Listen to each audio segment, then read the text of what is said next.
In this video, I'm going to show you how to add Google Analytics to Squarespace. To start, first open Google Analytics in your browser. Once you're here, click on Go to Analytics and set up your account. After completing that, you'll be directed to the Google Analytics page. If you can't find the page, click on the menu icon and then simply click on Analytics. Once you're on the Analytics page, click on the gear icon in the bottom left-hand corner of your screen. This icon represents the admin page. Once you're there, click on Create in the upper left corner of your screen. Now, click on Property. You can have multiple properties under a single Google Analytics account, which allows you to track different websites.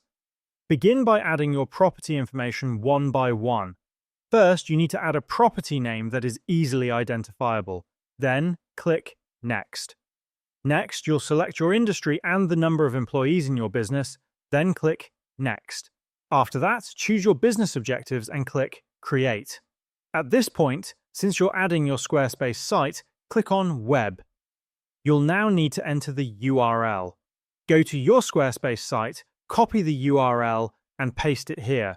Ensure that the URL starts with www and includes your site name, then click Create and Continue at the top right corner of your screen. Now, your site will be set up in Google Analytics, and you will be provided with a measurement ID. Copy this ID and return to your Squarespace site. Once on your Squarespace site, click the search icon at the top left and search for external API keys. Click on it and you will see the Google Analytics section. Paste the measurement ID into the provided field and click Save. Now, you'll need to wait about 48 hours for Google Analytics to begin collecting data for your site. To view the data, go to the home page of your Google Analytics account. Here, you'll be able to track various website activities once Google Analytics has been successfully integrated. And that's how you add Google Analytics to Squarespace.